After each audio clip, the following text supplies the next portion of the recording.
O que você faria se você descobrisse que a assombração de um padre está aterrorizando o seu filho de noite?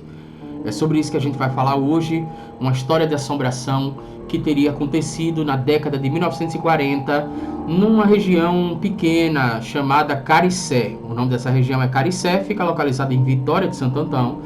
Só para você entender, nas pesquisas da gente, a gente descobriu também que existe Caricé lá em Itambé, tá? Mas aqui a gente está falando de uma região chamada Caricé, em Vitória de Santo Antão. Eu tô com algumas anotações aqui abaixo, eu vou ter que olhar para baixo, inclusive, para ver essas anotações, porque essa história é cheia de detalhes, e eu vou te falar como foi que a gente descobriu essa história, né? Como foi que a gente teve acesso aos detalhes dessa história. Sejam bem-vindos a mais um vídeo do nosso canal Lendas e Causos de Pernambuco. Se você se interessa por histórias de assombrações, lendas urbanas, lendas rurais, se você quer saber quais são os lugares mais mal assombrados de Pernambuco, então você precisa se inscrever no nosso canal e ativar o sininho para receber as nossas próximas notificações.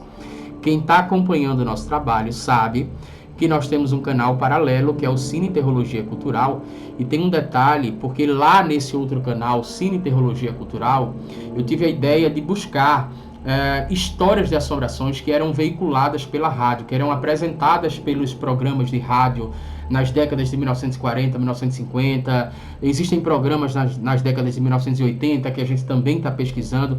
Inclusive, até eu acho que foi o Wagner que trouxe aqui para o canal, né? Que deixou em um dos comentários aí abaixo que tem um programa chamado Vozes do Além. Eu vou pesquisar esse programa também. Mas enfim, lá no outro canal a gente está fazendo essas pesquisas. Só que vez ou outra a gente acaba encontrando uma história que aconteceu aqui em Pernambuco e que foi veiculada pela rádio no Brasil todo, tá? Então, essa história daqui, por exemplo, foi veiculada por um programa chamado Incrível, Fantástico e Extraordinário. Esse programa falava sobre histórias de assombrações, em sua grande maioria. É um programa que foi apresentado ali por um rapaz, um radialista muito famoso no Brasil, inclusive, chamado Almirante, né? O apelido dele era Almirante. E esse relato ele aconteceu aqui em Vitória de Santo Antão, em Caricé, que é o relato que você vai tomar conhecimento agora. Mas esse programa, né, apesar de ter acontecido aqui, esse programa era veiculado pelo Brasil todo. Incrível, fantástico e extraordinário. E ele foi apresentado nas décadas de 1940 e 1950, tá? E aí tem um detalhe, porque essa história, ela aconteceu na década de 1940. Então foi em 1900... Provavelmente, né? Provavelmente, quando a gente fez a pesquisa, a gente viu lá que dizia o seguinte: o caso remonta ao ano de 1940. Então, provavelmente, a gente está falando de um relato que aconteceu no ano mesmo, tá? De 1940, ok? Então, o que teria acontecido? Ah, só um detalhe antes de começar a história. Se você se interessa também por histórias de assombrações de outros lugares, eu vou deixar o link do nosso outro canal, Cine Terrologia Cultural. Vou deixar o link aqui abaixo, é só você clicar no final desse vídeo, tá? Mas como essa história de assombração aconteceu aqui em Pernambuco, nós estamos trazendo aqui para o canal Lendas e Causos de Pernambuco. E aí eu tô com algumas anotações aqui, porque tem nomes de pessoas e alguns detalhes a gente não vai falar, tá? Porque são detalhes muito pessoais. Mas o caso aconteceu em 1940, em Caricé, Vitória de Santo Antão. Existia uma mulher, né, que o nome dela era Ana, e ela se casou com um dono de um engenho. Eu não vou dizer qual é o nome desse engenho, porque esse engenho, inclusive, pode existir, tá? E nessa história daqui, algumas pessoas perderam a vida. Então, nós estamos falando de seres humanos, né, que perderam as vidas, e eu não sei até que ponto no YouTube a gente fica meio que sem saber aonde esse vídeo vai chegar. Então, a gente está falando sobre a história da assombração. Para muita gente é entretenimento, mas pode significar dor para algumas pessoas também. Então, algumas informações a gente vai omitir aqui. O fato é que a Ana, ela se casou com um rapaz chamado Mauro, e ele era dono de um engenho, tá? E nesse período, inclusive, existiam muitas disputas de terra. Brasil, né? O Brasil é um país, né, que existe muitas essas histórias de disputas de terras, e algumas famílias ficaram completamente intrigadas de outras famílias e tal. Aqui em Pernambuco a gente tem duas famílias, que eu também não vou citar o nome, mas que durante um período aí as famílias disputavam terras, né? E era um problema isso, porque pessoas perdiam as suas respectivas vidas por causa dessas disputas de terra. No caso, o Mauro também aconteceu isso. Quando ele era recém-casado, Ele tinha acabado de casar com a Ana, ela estava grávida, ele acabou perdendo a sua vida justamente por causa de uma disputa de terra, tá? E aí, o que aconteceu? A Ana estava grávida e ela teve que criar o filho sozinha, né? Ela permaneceu lá em Caricé, mas criando o filho, era um menino, tá? Criando o filho sozinha, sem o auxílio, né, de um marido, né? Daquela sociedade característica patriarcal e tal. Então precisava de um marido, era muito difícil para uma mulher sozinha criar um filho, né, sem um provedor da casa, mas ela, com todas as dificuldades, assumiu realmente esse compromisso, né, e criou o filho sozinha. Só que quando esse filho ainda era uma criança, numa determinada noite, e aí é que começa a história da assombração, ele começou a gritar, pedindo pela mãe, né, chamando a mãe. Começou a gritar, dizendo: mamãe, mamãe, me ajude, me ajude. E aí ela dormia num quarto que era do lado do filho, tá? Então ela saiu de lá correndo no meio da madrugada e ela foi para o quarto do filho, não viu absolutamente nada, o quarto estava escuro, e a criança começou a dizer, apontar para o canto de uma parede e começou a dizer que tinha uma assombração ali. E a mãe olhava e não via absolutamente nada, né? Mas ela começou a pedir informações para o seu filho, começou a pedir informações, o que é que ele estava vendo, né? O que é que você está vendo, meu filho, e tal. E aí o menino dizia: eu estou vendo um padre, mamãe, tem um padre ali no canto do quarto.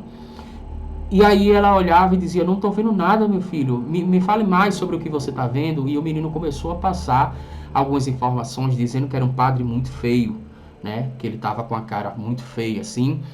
E tem um outro detalhe muito bizarro, que ele diz que o padre estava acompanhado de 2 cachorros, e esses cachorros estavam soltando fogo pela boca e soltando fogo pelos olhos. E o menino deu mais detalhes ainda, dizendo que o padre estava batendo nos cachorros, porque os cachorros queriam pegar o menino, mas o padre estava batendo nos cachorros, dizendo que não, que quem ia pegar era ele, né? Então era como se tivesse uma disputa ali, os cachorros soltando fogo pela boca, querendo pegar o menino, e o padre segurando os cachorros, essa suposta assombração em forma de padre segurando os cachorros, justamente dizendo para os cachorros que não, que quem ia pegar o menino era ele. Então era essa imagem que o menino estava vendo, mas a mãe, a dona Ana, não via absolutamente nada, né? Então ela ficou completamente amedrontada com isso. Depois de muito tempo ela conseguiu acalmar o seu filho. E de tanto medo, no outro dia, ela chamou os vizinhos para passarem a noite lá, nesta casa. Achando ela, talvez, que não ia acontecer absolutamente nada. Mas ela estava enganada, porque realmente o menino, na parte da noite, começou a gritar de novo, com muito medo. Todos entraram no quarto, a dona Ana, né, a sua mãe, junto com os vizinhos, entraram no quarto e ninguém conseguiu ver absolutamente nada. O menino continuava dizendo que estava vendo o padre junto com os 2 cachorros. O menino continuava tendo a mesma visão e dizendo que o padre queria pegar ele. Mas a mãe e os vizinhos não estavam vendo absolutamente nada. Eu não sei se foi conselho de algum vizinho ou se foi ideia da própria mãe. Eu sei que ela decide chamar um vigário local, né, que era conhecido como Padre Ambrósio, e ela chama ele, relata o que está acontecendo e pede para que ele faça uma visita na sua casa. Ele fez essa visita não durante a noite, mas durante o dia, né? Então ele levou água benta, né? Ele aspergiu água benta, ele fez determinados rituais lá da Igreja Católica, né? Fez orações em todos os cantos da casa. A aspersão da água benta foi inclusive em todos os cantos da casa, incluindo o quarto do menino e o canto que ele estava vendo esse outro padre assombrado, tá? E ele foi embora acreditando que aquilo iria resolver, mas não resolveu. Nessa mesma noite, o menino continua gritando, dizendo que estava vendo esse padre com os cachorros e que o padre queria pegar ele. E o menino estava muito assombrado, né? A mãe, muito preocupada com aquilo, a mãe teve uma espécie de uma intuição.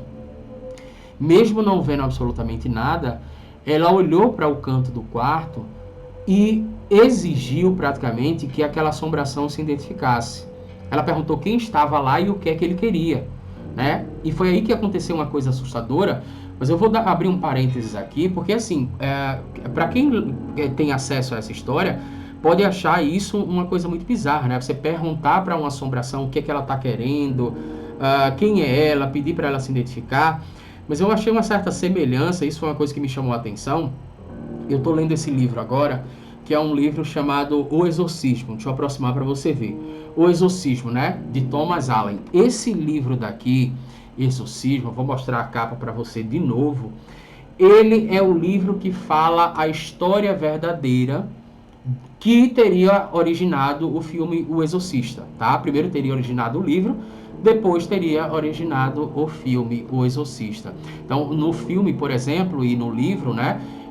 Tanto o autor do livro quanto o diretor do filme, eles quiseram colocar uma menina, mas o caso real aconteceu com um menino, inclusive até nesse período aqui também, na década de 1940, um jovem, né, de 13, 14 anos e tal. Lá no outro canal, Cine Teologia Cultural, assim que eu terminar de ler esse livro, eu vou trazer uma resenha, né? Falar algumas informações que talvez você não conheça sobre exorcismo. Não vou contar spoiler, mas eu vou trazer algumas informações, algumas resenhas. Então, mais um motivo para você se inscrever lá no outro canal, Cine Teologia Cultural, tá? Estou falando sobre isso por quê? Porque isso é um costume, na verdade, de padres exorcistas, né? O que a dona Ana fez aqui, por pura intuição, né, de pedir para a assombração, no caso, exigir que a assombração dissesse o seu nome, se identificasse e dissesse o que queria, isso é uma prática do exorcismo, inclusive colocada no ritual romano, tá? Existe um ritual romano de práticas de exorcismo. Os padres aqui, neste caso desse livro, seguiram este ritual.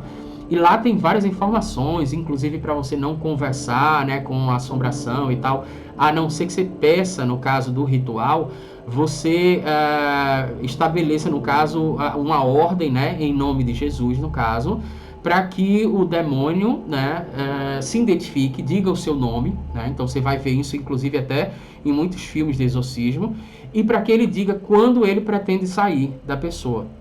Então isso é uma prática muito, não vou dizer nem comum, na verdade isso faz parte do próprio ritual romano, segundo a Igreja Católica Apostólica Romana. Eu estou falando sobre isso que eu achei muito curioso, quando a mãe, intuitivamente, ela vira para o canto e pergunta, né, depois que o padre saiu, o padre já tinha ido embora, naquela noite ela pergunta, pede para que se identifique que assombração era aquela, né? Quem é que estava ali no canto, mesmo não vendo absolutamente nada, e o que é que essa assombração ela queria.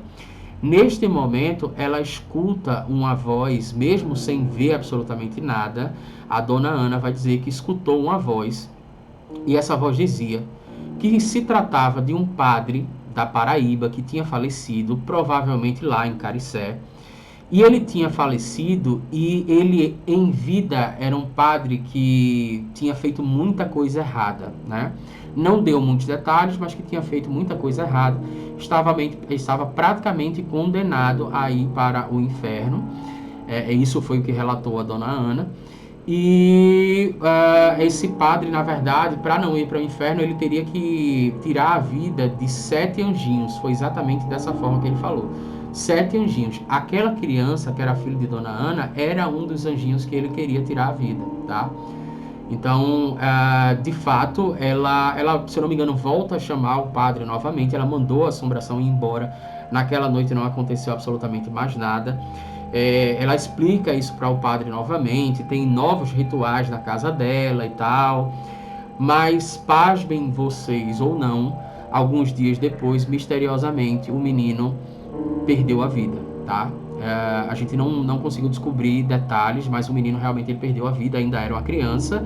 E o que as pessoas naquele período e naquela região entenderam foi que o padre tinha conseguido esse êxito mesmo, êxito entre aspas, tá? Bem entre aspas, mas estou falando do ponto de vista do padre assombração, ele teria realmente conseguido êxito nessa missão de tirar a vida de 7 anjinhos, né? Então, isso é uma história triste, mas é uma história que chocou durante a década de 1940 uma determinada população lá de Caricé, em Vitória de Santo Antão, tá? Mas e você, o que acredita? Você acredita que realmente isso tenha acontecido ou você acha que tudo isso não passa de histórias que o povo conta? Gostaria de ouvir a tua opinião aqui abaixo e eu desejo que uma assombração apareça no seu quarto hoje à noite. Caso você não tenha apertado no botão de se inscrever no nosso canal, nem tenha ativado o sininho, nem tenha encaminhado esse vídeo para quem também gosta dessas histórias de assombrações. Bons pesadelos para você.